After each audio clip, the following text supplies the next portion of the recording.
YouTube, what is up? Welcome back to another Halo Wars guide. And today I'm going to be talking about some matchup theories. I'm going to have some drawings, charts, and I'm just going to be talking theory with you guys and showing a little bit of examples of some gameplay. But this is for intermediate players who are a little bit past the basics and need to understand some matchup theory on what they should be thinking about going into when they get into their games. I see a lot of players seem a little bit lost about this, so here's just some stuff to think about if you are just kind of in the middle pack of the Halo Wars players. So first off, I'm going to talk about what happens if you go into Fort Dean and you are all UNSCs against all UNSCs. The basic thing you're going to be thinking here is this is going to be a lot of tanks. Both teams should be building a ton of tanks, and early game you're going to be building some Warthogs, and if you end up winning the Warthog fights early, you can consider going some amount of Gosshogs, but at the end of the day, if you don't get a substantial Warthog lead, almost everybody in this game is going to be going tanks. So early game, you're going to want to get 6 to 7 Warthogs. You're going to look to expand a base and deny your opponent's bases. And then in the mid game, you're going to want to build lots of tanks. Notably, if you win the first Warthog fight by a substantial amount, and by that I mean you kill 5 of their hogs, they only kill 1 of yours, you can consider going into Goss Warthogs instead of transitioning into tanks, because the Goss Warthogs give you more pressure for denying your opponent's expansion bases, and if your opponents can't expand but you can, you will just win because you have more money. I'm gonna go a little bit in depth here though. Let's say for some reason you roll in and you're triple cutter, and you're fighting something like Cutter, Forge, Anders, right? Now these are very unlikely scenarios, but you should know what to do, because even the unlikely scenarios, you shouldn't just lose just because you don't know what to do. Triple Cutter can actually go quick Warthogs, and they can go Mac a Forge or Anders base, and they can get a quick base kill, cheesing the game. Alternatively, triple cutters can go single base tanks, quick expansions, and the bases can really help. But in this matchup, Forge Anders is so much stronger than Cutter that you're likely going to lose if you take a fair fight. So looking for a cheese if you're triple cutter, meaning you get early Warthogs, you push with your teammates, and you mac one of these unupgraded bases, can instant win you the game, and it's something you should think about if you ever get stuck with triple cutter. Let's think about a different UNSC scenario. Let's say your team is you're fighting like Cutter double Forge, and your team is Anders Forge Cutter, right? In this scenario, you could look to turtle up, because since everybody wants to go tanks, if you turtle long enough for your Anders to get Hawks, you auto win the game. So you don't actually want your Anders to rush Hawks, you still all want to go tanks. But instead of pushing the offense and playing risky, you can actually play major defense the entire game and have the defensive advantage, holding the gates and just being really annoying until your Anders can switch into Hawks and tech up, and the Anders will also have gremlins. Basically, you win the late game. So from this point of view, if you have the Anders, your team wants to be the defensive team. The Forges and the Cutters are going to want to make some sort of gambit on the early. Notice that a Cutter double Forge could also cheese your Anders and kill the main base. So that's something to think about in these matchups. Let's say you're fighting triple Anders and you are triple Forge. You're probably going to want to build a lot of Warthogs if you are the Forges, because Anders is not going to be able to keep up in the money game. So if you guys win the Warthog fight and switch into tanks, there's not a lot the Anders is going to be able to do against all this pressure. But if you let it go late, the cryo bombs will make you lose. So the Anders, all they have to do is turtle up and get to late game and build gremlins to win. So that's how you, from Anders' point of view, play it slow and safe. From Forge point of view, play it risky. An alternative strategy is one of the Forges can actually click the last Forge into very quick power turret tanks, and then they can both canister shell down tech into just massive tank armies. Something to think about there. Alright, let's get into some more practical matchup knowledge. Let's talk about double UNSC, right, and Covenant. So in a double UNSC Covenant mirror, the concepts you're going to want to be thinking of is the Covenants are going to fight each other early. The UNSCs are more than likely going to play defense on the Covenant. The UNSC players are going to take an expansion base. And then the Covenants might push each other again, but they're more than likely going to go Banshees as well. Just remember, if they go Banshees, that being your Covenant, go 1 player tanks, 1 player hogs. If they go Vampires, go double tanks or 1 hogs, 1 tanks. And if they go Grunts or Wraiths, go double hogs. That will help your unit compositions extremely. And then the Covenant player can either push each other or they can push the UNSC side bases. Most of the time there's going to be a Warthog player and a tank player, or they're going to go double Warthogs. On some rare occasions, you're going to have 2 tank players and a vampire player, and that's what you're going to be thinking about. But let's talk about some like specific matchups. Let's say you have like Cutter Forge Chieftain versus Anders Chieftain. Cutter Forge Chieftain should be looking to cheese the Brute Chieftain. Well, how do you achieve said cheese? These 2, Cutter and Forge, should be bringing their Warthogs on offense with the Chieftain, camping the enemy Chieftain's Brute pads, and even considering the Forge dropping a D-bomb on the front while the Cutter Mac blasts the main. Or an even safer strategy to make sure you're ready to fight the Anders Warthogs is after your Chieftain has ported his Brutes, you can actually D-bomb your Warthogs to prevent a cryo from hitting you. And then both leaders can Mac and carpet the main base. Then you simply retreat and transition into tanks and Banshees. And the Anders is pretty screwed.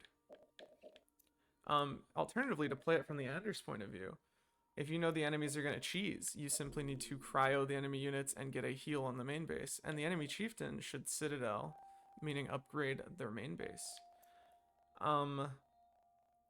Again, if you play it standard, the double Anders should win because in the late game, they have Gremlins. They have access to the Cryo Bomb, the strongest leader ability.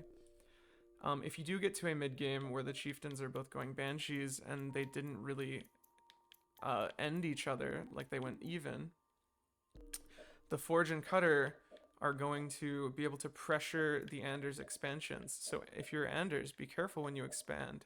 Consider upgrading your base and getting your teammates to play defense on it. I would also consider expanding on the same side so it's easier to protect your expansions. That could be a gamble though. Alright, let's talk about mix-matched matchups. The other day, I saw my teammates kind of throw the game because there was a hard matchup. What if your opponents are on a meta comp? You are fighting a UNSC, an Arbiter, and a Brute Chieftain, and you are something like Cutter Forge Anders. Well, in this game, everybody should be going Warthogs, except your Forge can consider going Marines. RPG Marines pelicaned onto the enemy Arbiter's base will strip the Arbiter of all of his supply pads, making it really hard for the Arbiter to rage Warthogs.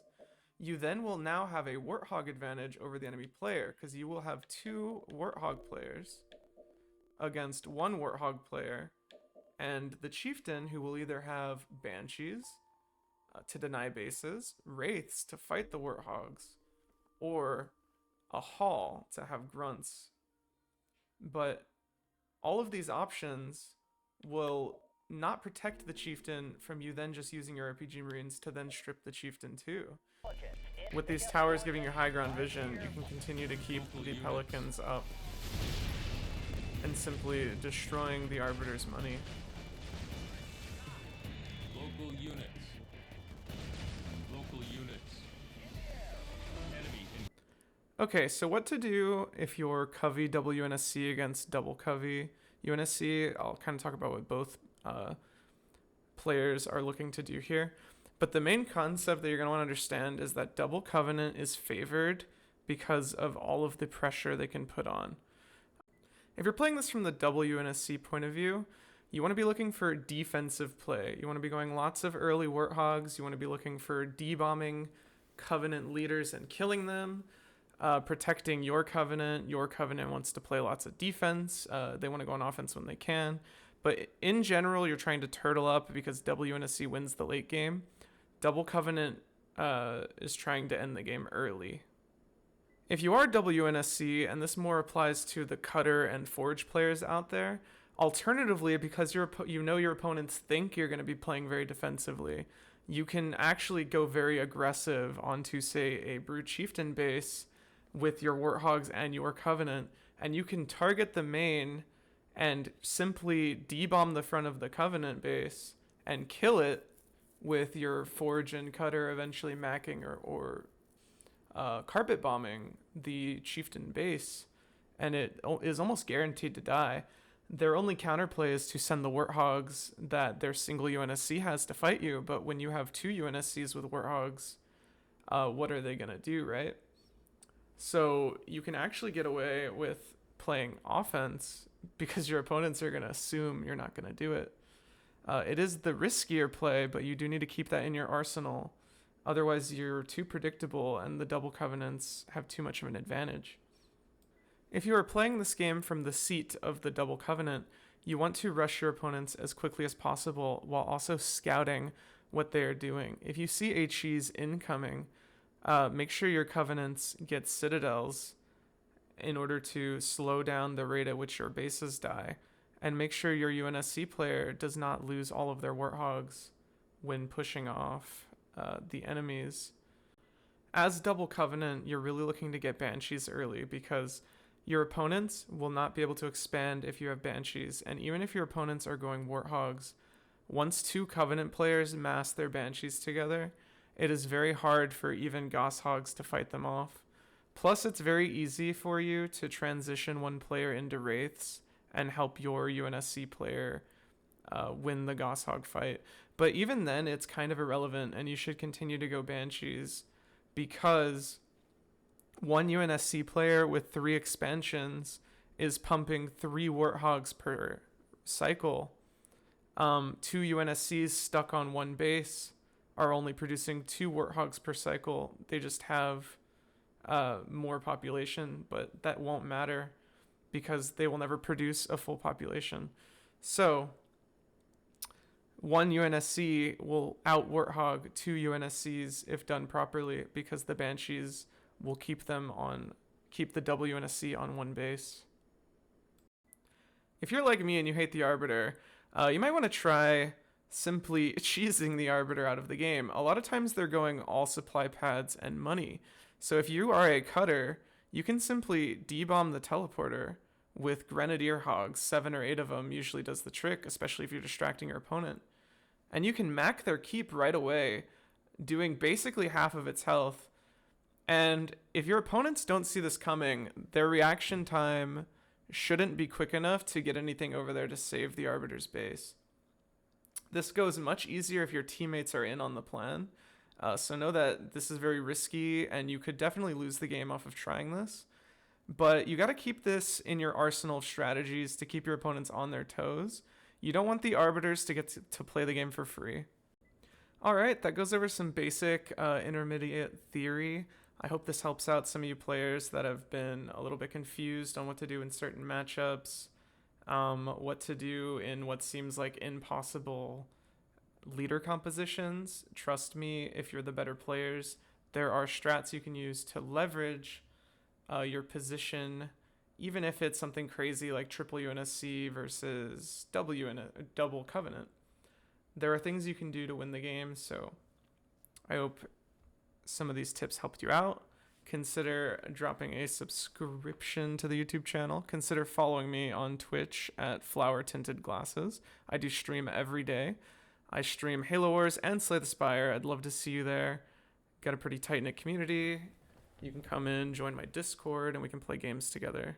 If you do want to play with me, consider adding me on Xbox. My gamer tag is FLAOWR. pronounced flower. All right, peace out, YouTube.